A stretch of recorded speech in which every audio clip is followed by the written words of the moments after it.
everyone and welcome to our channel. So now that we have looked at histogram theory, let us move on to its coding part. So we start by importing the right libraries which we need to bring in this implementation of coding of histogram. So we have three libraries. We have NumPy, we have Matplotlib and we have Pandas. NumPy is going to use to generate an array of random numbers. Pandas is going to be used to import the data set, whereas Matplotlib is going to be used to plot the histogram itself. So now that we have our libraries, let us move on to the histogram. So as we know, histogram basically is a plot of how many times a particular entry appears in a data set.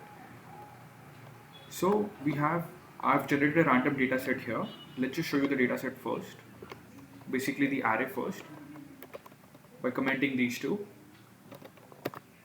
The array is going to be of integers ranging from 0 to 10 with size of 50. So we have it right here. We have various integers from 0 to 10 with various frequencies. So now let us plot this histogram. And there we have it.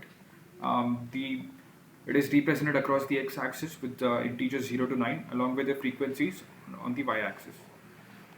So now this might be a little difficult and unpleasing to look at. So let us add some color to this.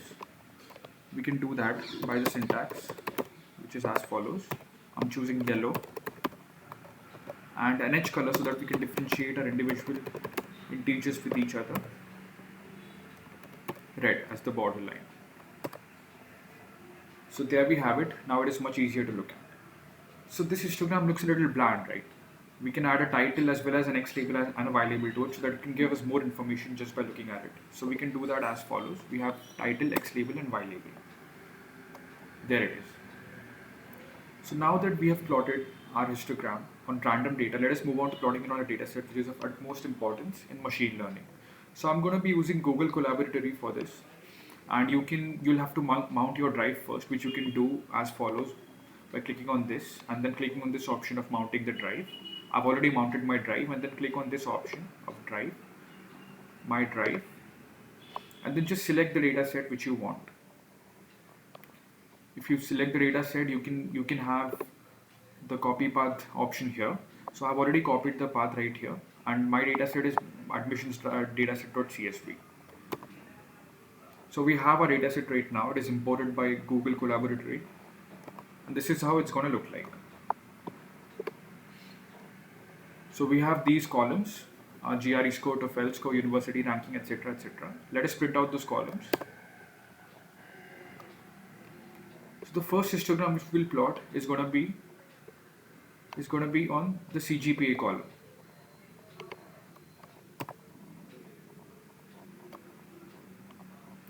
Right. So now here the bins are 50. Let us look at how the histogram will look without these bins.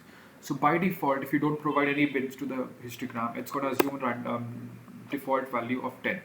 So this is how it looks. It looks a little more clustered and less configured. So let us put those bins back.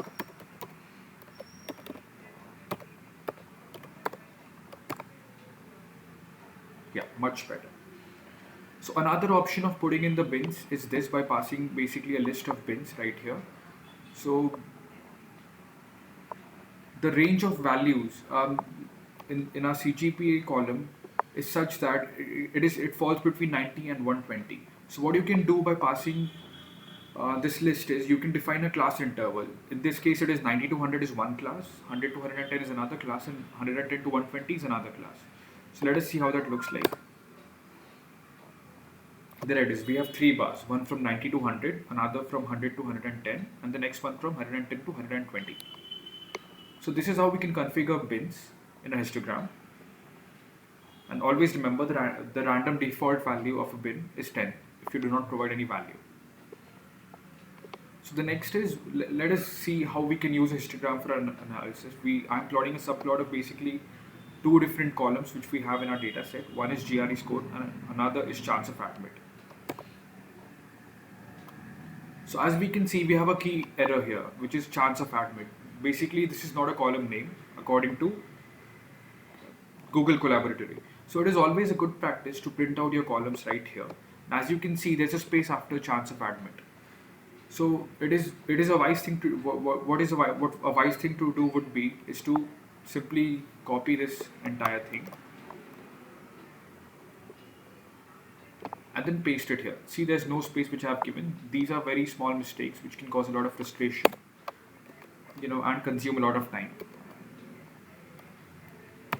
So I'll type it out. Excuse me.